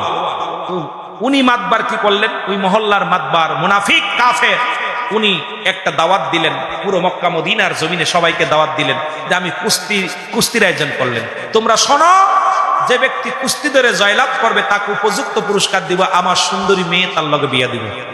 নাউজুবিল্লাহ বলেন না, একটু জোরে বলেন। উনি ডাকতে বলেন, এই জমিনের মধ্যে যদি শেরে খুদা হযরত আলী রাদিয়াল্লাহু তাআলা, যেহেতু আজকে মুহররমের মাস, ওই 8 তারিখ থেকে আলোচনা করে আমার অন্য আলোচনায় যেতে হবে, অনেক লম্বা আলোচনা, কর্তৃপক্ষ আলোচনা দিয়েছে কয়েকটা, তার দিকে আগাইতে হবে। আমার বাজানেরা, এই দুনিয়ার মধ্যে পাক পাঞ্জাতনের একজন, তিনি হলো শেরে খুদা হযরত আলী রাদিয়াল্লাহু তাআলা আনহু। উনি কি করলেন, ওনার সঙ্গে পারবে এমন কোন লোক নাই। এই খবর শুনিয়া এলাকার যত কুস্তিগির ছিল সবাই চলে আসলেন, এসে কুস্তি শুরু হয়ে গেল। বললেন এর সঙ্গ ধরো, ওর সঙ্গ ধরো, সবাইকে পরাজয় করে অত্র জমিনের মধ্যে একজন ব্যক্তি জয়লাভ করলেন, যার নাম হলো ফাত্তা মুসলমান। আল্লাহু আকবার বল। এই ফাত্তা পালোয়ান, উনি অত্র এলাকার মধ্যে তখন 1 নম্বর কুস্তিগিরি হয়ে গেলেন। কমান্ডার সাহেব বললেন, ফাত্তারে, তুমি ক্লান্ত হয়ে গেছ, এই মক্কা মদিনার জমিনে যত কুস্তিগিরি ছিল সবাইকে তুমি পরাজয় করেছ, তোমার গায়ে বল কমে গেছে, রক্ত ঝরেছে, কষ্ট করেছ, আমার রাজ্যে থাকো, কিছুদিন ভালো মন্দ খাবে, সুন্দর সুন্দর খাবার খাবে, তোমার বল হবে, তারপরে আমি তোমার পুরস্কার দিব। আর পুরস্কারের মধ্যে আমি কথা দিছি রে, তোমার আমার মেয়ের সঙ্গে তোমার বিবাহ দিব, এই রাজ্য তোমার লিখে দিব। ফাত্তা তো অনেক আনন্দে ভালো মন্দ ফলমূল খায় একদম বিশাল শক্তিশালী হলো। একজন মুসলমান, শুনে নাও, এবার জমিদার সাহেব ডাক দে বলে, ফাত্তারে শোনো, আমি আমার রাজ্য দেখার জন্য তোমাকে খাওয়াই নাই, এই ফলমূল খাওয়াই নাই, তোমার আমি ভালো মতো চিকিৎসা করি নাই।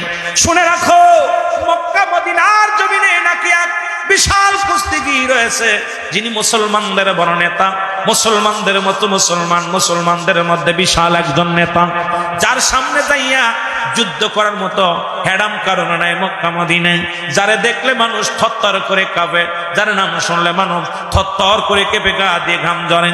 ফাত্তারে, আমি শুধু তোমাকে বলতে চাই, সেই পালোয়ানের নাম শুনে নাও, তার নাম হলো হযরতে শেরে খুদা হযরত আলী রাদিয়াল্লাহু তাআলা আনহু। তাকে যদি তুমি পরাজয় করতে পারো, কথা দিলাম রে, আমার সুন্দরী নারী, সুন্দরী মেয়ে তোমার সঙ্গে বিবাহ দেয়া দিব, এমনকি আমার রাজ্য তোমার লিখে দিব।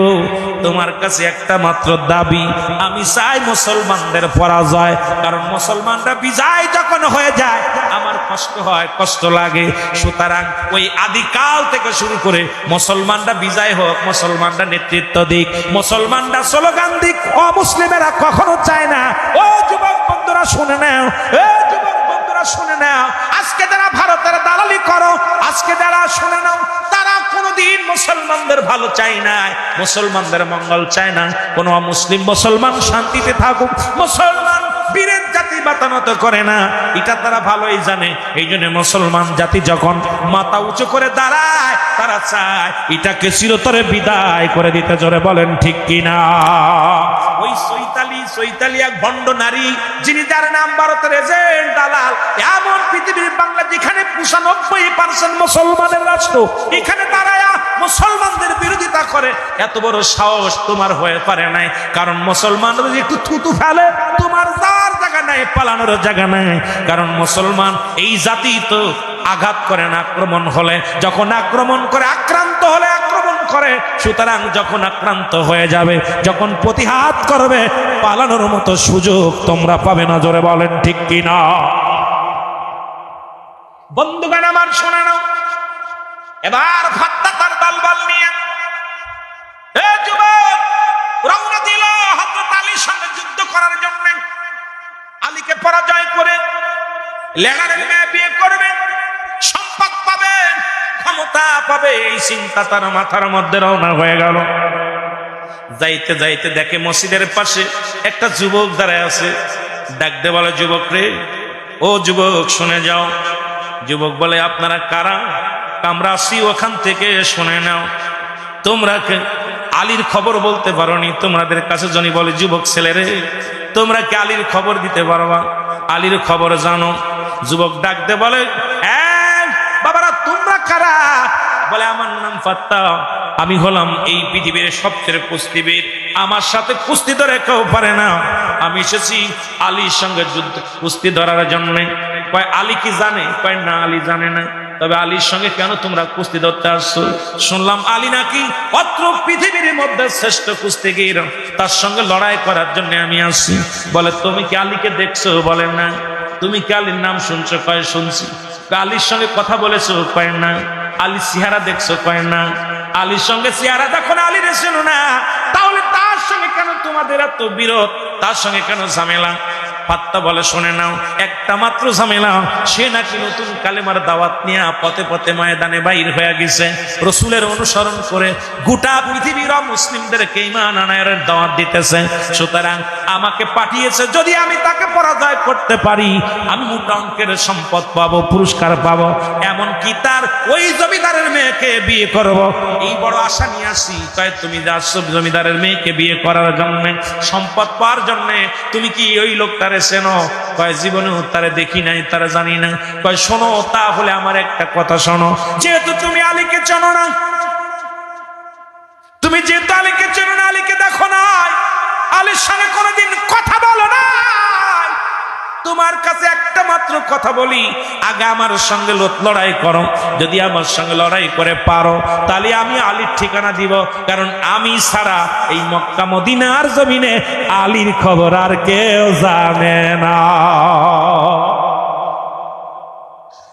শেরে খোদা হযরত আলী নিজেই পরিচয় গোপন করলেন। গোপন করে বলতেছে, তোমরা আলীর সন্ধানে আসছো, আলীরে মারবা, আলীর সঙ্গে লড়াই ধরবা, তা আমার লাগে একটু আগে ধরো, আমার সঙ্গে খেলা শুরু হয়ে যাক, তারপরে আলীর ঠিকানা দিবে। তো কই তাই নাকি? তুমি যেহেতু আলী আমার সঙ্গে বোঝাপড়া করো, যদি আমার সাথে পারো তাহলে বুঝবা না তুমি আলীর সঙ্গে পারো, তার সঙ্গে পারতে লাগে আমার সঙ্গে বোঝাপড়া করে নাও, আমার সাথে আসো। এ মুসলমান শুনে নাও, গভীর মনোযোগ। এবার ফাত্তা বলে, তোমার সঙ্গে লড়াই করবো কি দিয়া?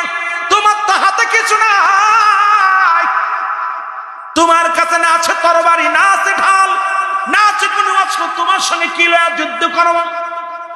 শেরে খোদা হযরত আলী বলে, তোমার কাছে কি আছে? আমার কাছে সব আছে, এই দেখো হাতিয়ার, বিশাল তরবারি একটা বাইর করলেন। শেরে খোদা হযরত আলী বলেন, তুমি তোমার হাতে তরবারি, আর আমি যুবক এই মসজিদের কাজ করতেছিলাম, মসজিদের জন্য ধুলাবালি পরিষ্কার করতেছিলাম, এখানে আমার কাছে একটা বেলচা আছে যেটা বালু টানা হয়, এই বেলচা দিয়ে আমার অস্ত্র হলো বেলচা, আর তোমার হলো তরবারি। যদি তুমি পরাজয় করাতে পারো তাহলে আলীর ঠিকানা দিব, নাই তো তুমি আলীর ঠিকানা পাবা না। ফাত্তা বলে, এ বেটা যুবক, তোমার আমার এই তরবারি দেখে কি তোমার ভয় লাগে না? এক কবে তোমার গরদান নিয়ে নিব, তোমার ওই বেলচা দিয়ে আমার সঙ্গে হট্টগোল করতে চাও? বলে, তুমি এত বাড়াবাড়ি করো না রে ফাত্তা, তুমি এত বড় নেতা, বোঝাপড়া হোক কে কারে ধরে কে কারে মারে। যখন শুরু হয়ে গেল, প্রথম এক আঘাতেই এত জোরে একটা আঘাত মারলেন, প্রথম আঘাত করলেন ফাত্তা শেরে খোদা হযরত আলীর হাতে, শেরে খোদা হযরত আলী ধরে ফেললেন। দ্বিতীয় যখন আঘাত মারছে বাম হাত দিয়ে ধরলেন, প্রতিহত করলেন। তৃতীয় বললেন, ফাত্তা ফাত্তা প্রস্তুতি হও, তুমি দুইটা মেরেছো, এবার প্রস্তুতি হও, 3 নাম্বার আমি মারব। এবার যখন শেরে খোদা হযরত আলী এ মুসলমান বেলচা দিয়ে একটা আঘাত করেছে, ফাত্তার তরবারি ভেঙ্গে 2 টুকরা হয়ে গেছে, ফাত্তাও জমিনের মধ্যে গড়ায়া পড়ে গেছে। জোরে জোরে চিল্লায়া বলা যাবে না আল্লাহু আকবার।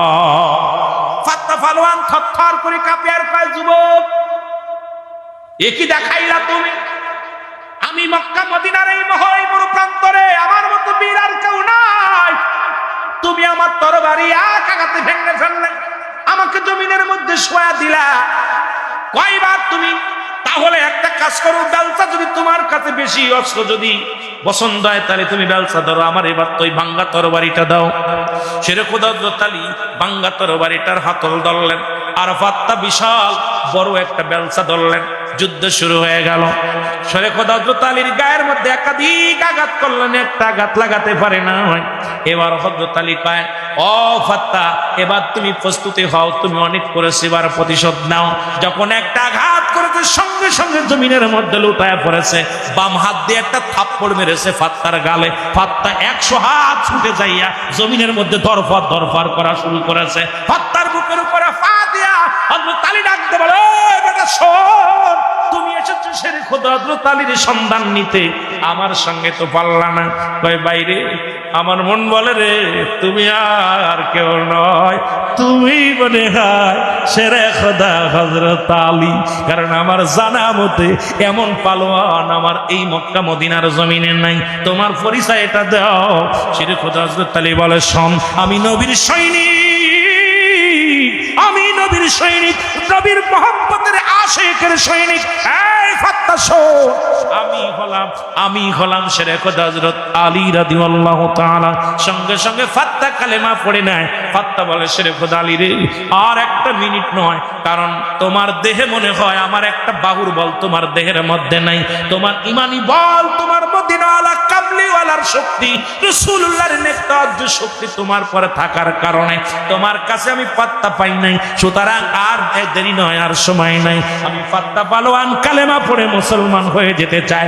বাড়ি চাই না, নতুন বিবি চাই না, সুন্দরী বিবি চাই না, আমার তুমি কালেমা পড়ায় দাও।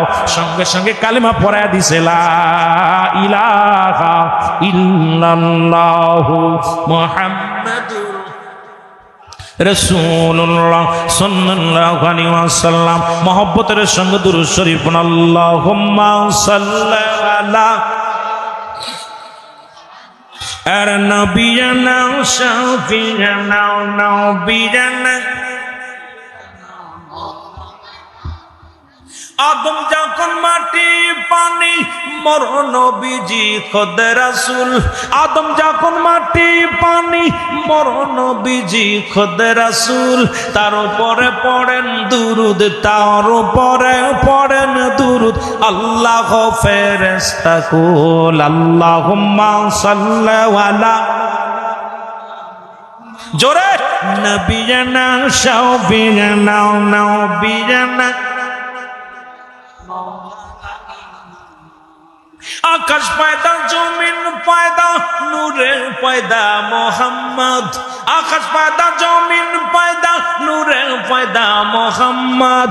আশিকেরা পড়ো দুরুদ, আশিকেরা পড়েন দুরুদ সেই নবীজির উপর হাজার বার। আল্লাহুম্মা সাল্লি আলা এর নবিয়ানা শাফিয়ানা নবিয়ানা। তেষট্টি কান কাঁদলেন নবী সকলি উম্মতের লাগি, তেষট্টি কান কাঁদলেন নবী সকলি উম্মতের লাগি। এখনো কাঁদেন নবী, এখনো কাঁদেন নবী শুইয়া সোনার মদিনায়। আল্লাহুম্মা সাল্লি আলা আর নবিয়ানা শাফিয়ানা নবিয়ানা। আল্লাহুম্মা সাল্লি আলা সাইয়্যিদিনা নবিয়ানা। নবীর উপর দুরূদ পড়ো, আমার আল্লাহ পাকের ঘোষণা। সাল্লু আলাইহি ওয়া সাল্লিমু তাসলিমা, পাক কালামের ঘোষণা। কার ঘোষণা? সাল্লু আলাইহি ওয়া সাল্লিমু তাসলিমা, পাক কালামের ঘোষণা। নবীর উপর দুরূদ পড়ো, নবীর উপর দুরূদ পড়ো, স্বয়ং আল্লাহ পাকের ঘোষণা। আল্লাহুম্মা সাল্লি আলা নবিয়ানা শাফিয়ানা নবিয়ানা। এ দুনিয়ার মুসলমান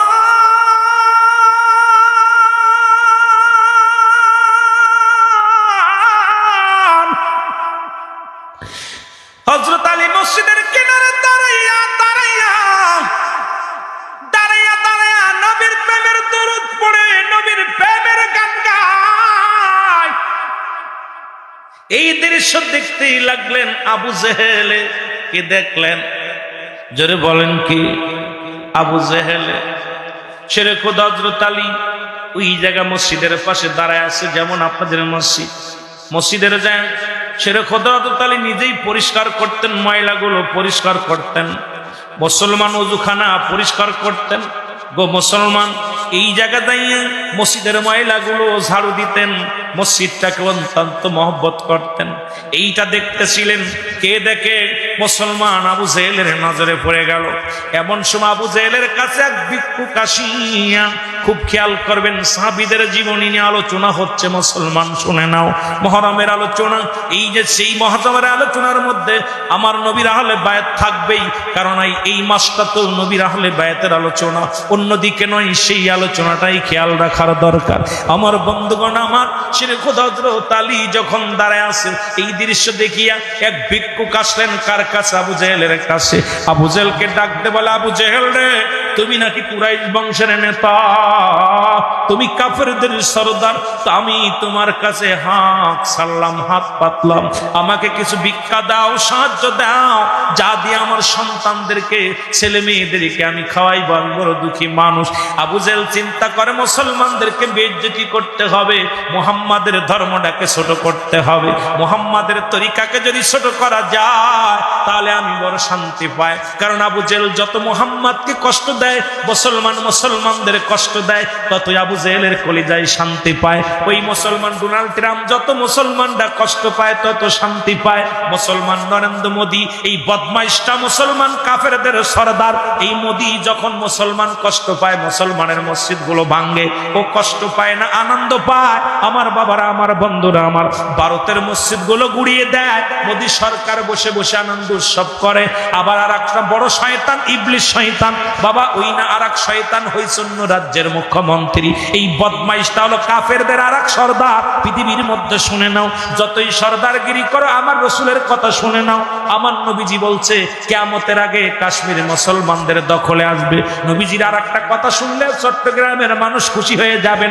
নবীজি বলছে, আমার ওফাতের পরে কিয়ামতের আগে একদল আশিক বাইর হবে গো, ওই পূর্বাঞ্চল থেকে তাদের জবানে থাকবে নারাই রিসালাত ইয়া রাসূলুল্লাহ, নারাই তাকবীর, আল্লাহু আকবার। এই ধ্বনি দিতে দিতে আমি নবীর রওজা পর্যন্ত আসবে। কিয়ামতের আগে একদল আশিক বাইর হবে।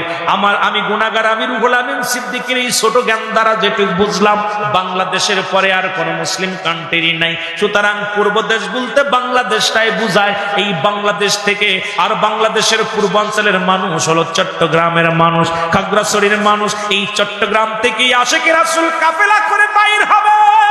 আমার মন বলে, বাংলাদেশের পরে আর কোন পূর্ব দেশে মুসলিম কান্ট্রি নাই। এই জন্য চট্টগ্রামের মানুষ নবী প্রেমিক বেশি, চট্টগ্রামের মানুষ নবীর জুলুসে দলে দলে যায় বেশি। গোটা বিশ্ববাসী দেখে বাংলার জমিনে চট্টগ্রাম নবীর প্রেমে আশেক বেশি। ও মুসলমান, শুনে নাও, আমার এই ক্ষুদ্র জ্ঞান দ্বারা, আমার বিবেক দ্বারা আমার মন বলে, ওই কাতারের লোক হবে চট্টগ্রাম থেকে, সেই কাফেলা শুরু হবে নারায়ে রিসালাত স্লোগান দিয়া, নারায়ে তাকবীর স্লোগান দিয়া। এই চট্টগ্রাম থেকে কাফেলা করে মদিনার দিকে রওনা দিবে। জোরে জোরে চিল্লায় বলেন না মারহাবা।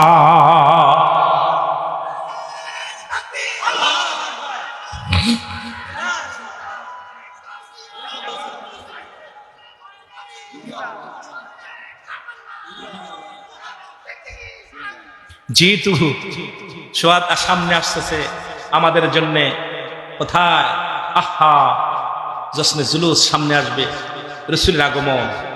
এইটা বাংলাদেশের মধ্যে চট্টগ্রামের মানুষ যে জুলুস করে, এটা পৃথিবীর মধ্যে এত বড় জুলুস আর কেউ করে না। বাংলাদেশে আর সৌদি আরবের পরেই পূর্ব দেশে একটা দেশ মুসলিম কান্ট্রি, সেটাই হলো বাংলাদেশ। এরপরে পূর্ব দেশে আর কোনো মুসলিম কান্ট্রি নেই। সুতরাং আমার ক্ষুদ্র জ্ঞান দ্বারা, বিবেক দ্বারা বলে, চট্টগ্রামের মানুষ আশিকে রাসূল। এই জন্য চট্টগ্রামের মানুষ নবীর জন্য পাগল, নবীর জন্য পাগল। কেন? এই কাফেলার জন্য আল্লাহ আমাদের সবাইকে শরীক করে। আমিন বলেন, আরো জোরে, আরো জোরে।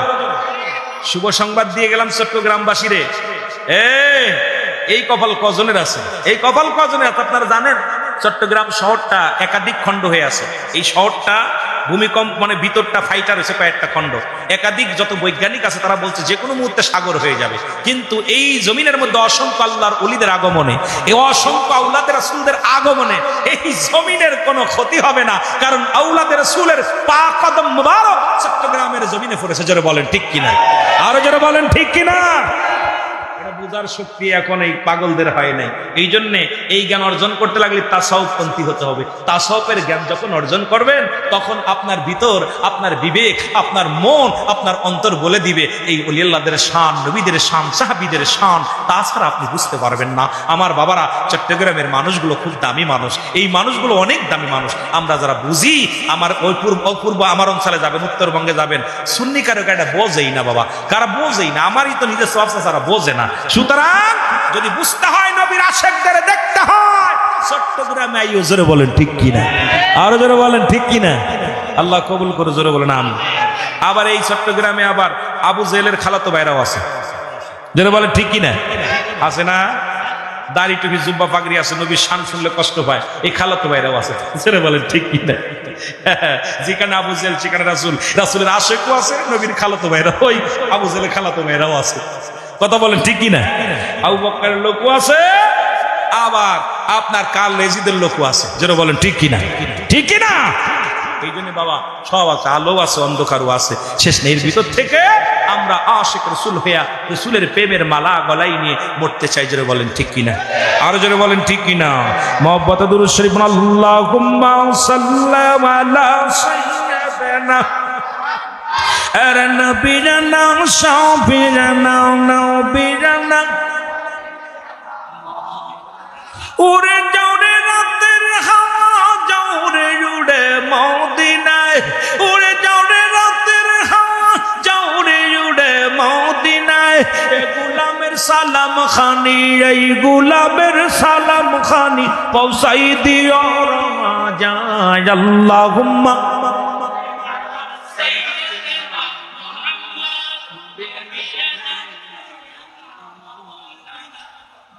যেহেতু দুরুদের হাকিকত নিয়ে আলোচনা করতেছিলাম, সর্বশেষ আর অল্প আলোচনা করব, সময় দিবেন? কষ্ট হচ্ছে, কষ্ট হচ্ছে। আগামী দিন আসবে চট্টগ্রামে আর এক বাঘের বাচ্চা, যিনি সিংহ পুরুষ আওলাদে রাসূলের একদম আশেক, একদম এমন একজন আশেক আসবে, আমার বড় ভাই শ্রদ্ধেয় হাসান আজারি ভাই, উনি আসবে আগামীকাল। আমার বাবারা অনেক প্রোগ্রাম একসাথে করে থাকি, সুতরাং উনি আগামীকাল আসবে। বড় বড় আলেমদের দাওয়াত দিচ্ছেন ময়দানে, আশেকের রাসূলরা আসছে, নবীর প্রেমিকেরা আসছে, আলোচনা হয়েছে। মুখ্য বিষয় হলো আমরা গুনাহ মাফের জন্য আসছি, যারা বলেন ঠিক কিনা। হযরত আলীকে দেখে আবু জেহেল ভিক্ষুককে ডাকতে বলে, তুমি আমার কাছে ভিক্ষা চাও, সাহায্য চাও, আমি হয়তো কিছু দিলে তোমার কিছুদিন চলবে, এটা দ্বারা উপকৃত হবে না। ওই দেখো নবীর জামাতা, নবীর জামাই শেরে খোদা হযরত আলী, এগুলো মক্কা মদিনার বড় দামি লোক, টাকাওয়ালা মানুষ, কিভাবে অপমানিত করে। যাও যাও আলীর কাছে যে চাও, আলী যারে ভিক্ষা দেয় তারা জীবনে ভিক্ষা করা লাগে না। কত বড় বদ। অথচ আলী রাদিয়াল্লাহু তাআলাকে খানা খাওয়ায় নবীজি, রাসূল নিজে খানা খাওয়ায়, রাসূল তাকে ঘট দিছে, রাসূল তারে খানা খাওয়ায়, রাসূল তারে ভালোবাসে অত্যন্ত। এই গরিব মানুষটার কাছে, সবচেয়ে নিরীহ মানুষ, এই মানুষটার কাছে পাঠায় যে বদমাইশটা, ভিক্ষুক লোভে পড়ে আয়া আলীর কাছে আসছে। আয়া কয়, আলী তোমার নাম কি আলী? কয় হ্যাঁ। কয় আমারে কিছু সাহায্য দাও, হাত বাড়াইছে। আলী বলে, লোকদের প্রতীক তুমি আমার কাছে ভিক্ষা চাইতে আইলা? বলে, হুজুর মনে কিছু করবেন না, আমি তো আপনারে চিনি না, আপনার নামও জানি না, আপনি নাকি রাসূলের জামাই, আপনার নাম নাকি শেরে খোদা হযরত আলী, আপনি নাকি মক্কা মদিনার সব চাইতে দামি মানুষ, পৃথিবীর মধ্যে সব চাইতে বড় বড় লোক, ধনী মানুষ, এই জন্য আপনার কাছে আইছি। তাই কে বলছে বাবা? বলে, আপনার কথা বলছে, ওই দেখেন ওই লোকটা বলছে। হযরত আলী তাকায় দেখে রে বদমাইশ আবু জেহেল মিটমিট করে হাসে, দূর থেকে শুধু হাসে। হাসি দেখে চিন্তা করে, আল্লাহ এখন যদি আমি লোকটারে ফিরে দিই, তাহলে আবু জেহেল বলবে, ওই লোকটা তো ভাববে মুসলমানরা কিপটে মানুষ, মুসলমানরা দান ধ্যান করে না। আল্লাহ আমি কি দিব? আমার তো দেওয়ার কিছু নাই। এই মসজিদের খেদমতের জন্য ঝাড়ু দিতে আসলাম, মসজিদের জন্য আমি মসজিদের ময়লা আবর্জনা পরিষ্কার করতে আইলাম, মসজিদের ওযুখানা আমি পরিষ্কার করার জন্য আমি আলী আইলাম। সবাই আসার আগে আমার মন চাইল আজকে মসজিদের ঝাড়ু দিব, ঝাড়ু দিয়ে যত ধুলাবালি আছে পরিষ্কার করবো, এই বড় আশা নিয়ে মনের বাসনা নিয়ে আসছি। মুসল্লিরা নামাজ পড়বো, নামাজের জায়গাটা আমি সুন্দরভাবে পরিষ্কার করবো, এই চিন্তা নিয়ে আসলাম। এখন তো আবু জাহেল আমার কাছে পাঠাই দিছে লোকটারে, এখন যদি খালি হাতে ফিরাই দিই ইসলামের কলঙ্ক হবে, আমার নবীর কলঙ্ক হবে। এই কলঙ্ক থেকে কেমনে আমি বাঁচবো? আল্লাহ, আমার কাছে তো একমাত্র দুইটা শক্তি, একটা শক্তি হলো আপনি, আর একটা শক্তি আমার নবী রাহমাতাল লিল আলামিন। আল্লাহ গো, পুঁজি তো আমার দুইটা, একটা পুঁজি আল্লাহ তুমি, আর একটা পুঁজি আমার নবী। আমার তার কিচ্ছু নাই, আমি তো অসহায়। এখন এই লোকটা যদি ফিরে যায়, পাঠাইছে কি আবু জেহেল, বদমাইশ, এত বড় বদমাইশ। দূর থেকে আলী রাদিয়াল্লাহু তাআলা চক্ষু দুইটা বন্ধ করে বলে, রব্বে কারীম, আমি আমার নবীর পাগল, আমি আমার নবীর দেওয়ানা। আল্লাহ, এই ভিক্ষুককে তুমি কি দিয়া সান্ত্বনা দিব? দেওয়ার কিছু নাই। আমার কাছে একটা পুঁজি আছে, সেই পুঁজিটা হলো রাসূলুল্লাহ দুরূদ। সুবহানাল্লাহ বলেন। ও বাতিলেরা শোন, আমার কাছে একমাত্র পুঁজি আছে নবীজির দুরূদ। এই পুঁজি দিয়া সাহায্য করব ভিক্ষুককে। হযরত আলী হাত লাগায় দিলেন, মাটির মধ্যে লাগায় দিয়া এক মুষ্টি বালি নিলেন, বালিটা নিয়ে দুরূদ শরীফ পড়লেন, আল্লাহুম্মা সাল্লি আলা সাইয়্যিদিনা মুহাম্মাদিন ওয়াসিলাতি ইলাইকা আলাইহি ওয়াসাল্লাম। আপনারা যে দুরূদ পারবেন পড়বেন। দুরূদ শরীফ পড়িয়া, একবার দুরূদ শরীফ পড়িয়া মাটির মধ্যে একটা ফু লাগায় দিলেন, দিয়া বলল, ভিক্ষুক রে, আয় আয়, তুই আসল পাত, হাত পাতবি না, কাপড় পাত। ভিক্ষুক বড় আশা করে রুমাল পাতলেন, এই রুমালির মধ্যে শেরে খুদা হযরত আলী বালিগুলো দিয়া সুন্দর করে বললেন, খবরদার এটা খুলবি না, এটা বাড়ি যায় খুলবি, তবে আবু জেহেলের সামনে দিয়ে যাবি। যদি আবু জেহেল খুলতে বলে খুলে দেখাইবি, বাকি কাউকে দেখাবি না। আমার একটা অনুরোধ, আমার অনুরোধ যদি রাখো তাহলে তোমাকে আমি সম্পদ দিব, না হয় কিচ্ছু দেব না। ভিক্ষুক বলে, আলী রে, তুমি যা বলবা আমি তাই মেনে নিলাম। হযরত আলী কয়, যাও তাহলে তুমি রুমালটা সুন্দর করে নিয়ে রওনা হয়ে গেল। এবার আবু জেহেলের সামনে দিয়া ভিক্ষুক যখন যাইতেছিলেন, আবু জেহেল ডাক দেয়, কয়, ভিক্ষুক দাঁড়া। ভিক্ষুক দাঁড়ায় গেছে। আবু জেহেল ডাক দেয়, কয়, ভিক্ষুক রে, শেরে খুদা হযরত আলী তোরে কিছু দেছেনি? কয়, হ দিছে। আবু জেহেল হাসে আর কয়, তারে খাবার দেয় নবী, ঘুম পাড়ায় নবী, কাপড় দেয় নবী, লালন পালন করে নবী। এখন আলী কি দিব? আলী তো দেওয়ার মতো কিছু নাই, একটা কানা করি নাই। আলী আবার কি ভিক্ষা দিছে? কয়, এই দেখেন আমারে হাকা যা, অনেক দিছে, কম দেয় নাই। আমার রুমাল খানা ভরে দিছে রে। এইবার হযরত আলীর কথা শুনিয়া যখন ভিক্ষুকের কথা শুনছে, রুমাল খানা ভরে দিছে, আবু জেহেল কয়, ভিক্ষুক রে, দেখি আলী কি দিছে, একটু দেখতে চাই। কয়, তুমি দেখতে চাইলে? আলী বলছে, একমাত্র তুমি যদি দেখতে চাও তাহলে দেখতে দিব, অন্য কারো দেখতে দিব না। এবার আলী বলে, বলার সঙ্গে সঙ্গে বল, মুসলমান শুনে নাও। ভিক্ষুক বলে, তুমি যদি দেখতে চাও তাহলে দেখাই, অন্য কারোর নয়। আবু জেহেল কয়, দেখাও রে ভিক্ষুক, দেখাও। ভিক্ষুক আর দেরি হয় না, কারণ ওর কাছে তো কিছু নাই। তোমার আসলটা মোটা দেখা যায়, রুমালটা মোটা দেখা যায়, এর ভিতরে এমন কি সম্পদ দিছে ভারীও দেখা যায়। কারণ আমি হাতে নিলাম, বড় ভারী ভারী ভাব লাগে রে। আলী কি দিল তোমার, এমন কি বস্তু দিল? যখন হাত থেকে রুমালটা নিয়ে যখন খুলছে, খোলার সঙ্গে সঙ্গে দেখেন ওই রুমালের মধ্যে হীরা মণি মুক্তা স্বর্ণ, এর মধ্যে বালাখানা ভরা রয়েছে। জোরে জোরে চিল্লায় বলেন মারহাবা। আবু জেহেল যেই খুলছে, খুইলা চোখ একদম ছানা ভরা হয়ে গেছে, কাম সারছে। এত পরিমাণ স্বর্ণ মানুষের ভিক্ষা দেয়, এত পরিমাণ রূপা। আপনি না বলছেন কত দেশে রে? আপনি না বললেন আলী যারা দেয় তার আর ভিক্ষা করা লাগে না। আলী একবার যারা দিছে সে তো ধনী হয়ে গেছে, এখন আমারে দিছে, আমি এই দেশ ভিক্ষুক বড় খুশি। ভিক্ষুক দ্বারা এসব যা বলছি বল, আলী দেওয়ার মতো কিছু নাই, ঘর নাই, বাড়ি নাই। এই লোকটা কোনো চুরি করছে না, ডাকাতি করছে। হাট, তোকে নিয়ে আজকে মুহাম্মাদের কাছে যাব, মুহাম্মাদের কাছে বিচার দিব। তার জামাতা এত বড় একটা অপরাধ করছে, সেই ব্যক্তি নবীর সাহাবী, চতুর্থ সাহাবী, সে রাত্রে ডাকাতি করে, এত মালামাল স্বর্ণ রূপা এইরকম আপনার এই বালাখানা, এ বাবা, এ কোথায় পাইল না? এই হীরামণি মুক্তা কই পাইল? নিয়ে গেছে রসুলের কাছে। রসুলের কাছে যায় বলে, হুজুর, এই মুহাম্মদ সাল্লাল্লাহু আলাইহি ওয়াসাল্লাম। নবী বলে, চাচা কি খবর? আপনার কাছে খবর একটা নিয়ে আইছি। খবরটা হলো, বাতিজা তুমি কি খবর রাখো? কি খবর? তোমার দ্বিতীয় চতুর্থ সাহাবী শেরে খুদা হযরত আলী, তুমি খাওয়াও তাই খায়, তুমি গম পারিলে গম পারে, তুমি যা দাও তাই, একটা কাপড় কেনার ক্ষমতা নেই। এই লোকটা ভিক্ষুকরে আসল বইরা কি রে হেরামণি মুক্তা স্বর্ণ জহর এগুলো দিছে, পাইলো কই, কোথায় ডাকাতি করছে আগে বলো, না হলে আমি রাজার দরবারে এইটা নিয়ে তোমার বিচার হবে, কঠিন বিচারে, বিচারের 1 নাম্বার আসামি তুমি হবা। আমার রসুল আলীর দিকে তাকায় বলে, আলী এ কি কয়, তুমি কি এগুলো দিছো? জি হুজুর। সুবহানাল্লাহ বলেন না, আরো জোরে বলেন না। নবীজি আলী কি তুমি এগুলো দিছো? জি হুজুর। আলী বলে, ইয়া রাসূলুল্লাহ, ইয়া হাবিবাল্লাহ, নবী গো, ও মায়ের নবী শুনেন, আমার একমাত্র পুঁজি আমার আল্লাহ, 2 নাম্বার পুঁজি হলো আমার নবী রাহমাতাল লিল আলামিন।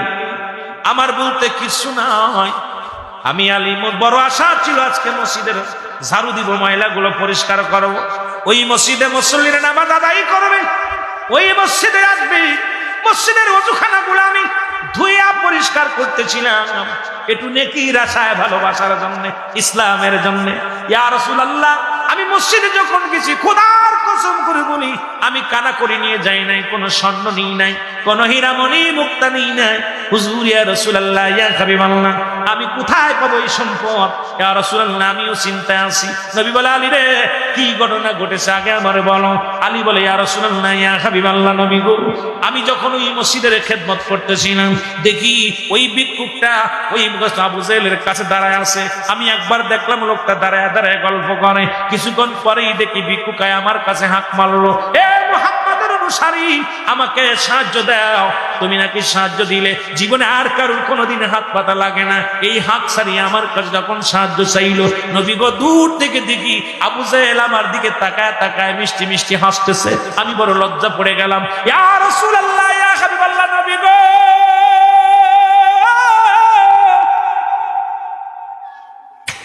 আজকে যদি ওই ভিক্ষুককে আমি খালি হাতে ফিরাই দিই, কলঙ্ক হবে আমার নবী। যদি ওই ভিক্ষুককে খালি হাতে ফিরাই দিই, কলঙ্ক হবে ইসলামের। ভিক্ষুককে যদি ফিরাই দিই, নবী গো, ওই আবু জেহেল বলবে, মুসলমানদের কানা করে দেওয়ার ক্ষমতা নাই, তোমরা মুসলমানদের ধর্ম ছেড়ে দিয়া দেব দেবীর ধর্ম শুরু করে দাও। ইয়া রাসূলুল্লাহ, যখন ওই লোকটা আমার কাছে হাত ছাড়ছে, খোদার কসম করে বলি, ওই মসজিদের সামনে থেকে 1 মুষ্টি মাটি নিয়া, ইয়া রাসূলুল্লাহ, ইয়া হাবিবাল্লাহ, 1 মুষ্টি মাটি নিয়া আমি দুরূদ শরীফ পড়িয়া, একবার আমি দুরূদ শরীফ পড়িয়া, আপনার নামের উপরে দুরূদ শরীফ পড়িয়া একটা ফু মারিয়া মাটিগুলো ওই রুমালের মধ্যে দিছি। বাকি কি হয়েছে আমি জানি না। জিবরিল আমিন আসি হাজির হয়ে গেল, ডাকতে বলে, আসসালামু আলাইকুম ইয়া রাসূলুল্লাহ, ইয়া হাবিবাল্লাহ। শোনেন নবী গো, আপনার দুরূদের হাকিকত আপনি নিজেও বুঝে জানেন না, কারণ আপনার দুরূদ পড়লে এত খুশি হয় আমার আল্লাহ, খুশি হইয়া এই দুনিয়ায় স্বর্ণ অলংকার বালাখানা যা কিছু বানাইছে সবই তো আপনাকে ভালোবেসে। জমিন বানাইছে আপনাকে ভালোবেসে, আসমান বানাইছে আপনাকে ভালোবেসে, এই দুনিয়ার মধ্যে হীরামণি মুক্তা যা কিছু আছে সবই আপনার ভালোবাসার নমুনা। নবী গো, আপনার চাইতে কিছু আল্লাহর কাছে দামি না, কারণ আপনার ভালোবাসায় আমার আল্লাহ বড় আশিক, আমার আল্লাহ বড় ভালোবাসে। নবী গো, ও নবী, আপনি কি জানেন না, কারণ তামাম পৃথিবীর কোন কিছুর পরে আমার আল্লাহ আসক্ত নয়, একমাত্র আপনার প্রেমের আসক্ত আমার স্বয়ং আল্লাহ। যখন আপনার দরুদ পড়েছে, ওই বালু কুনাগুলো রব্বুল আলামিন হীরামণি মুক্তা সোনা বানায়া দিয়েছে।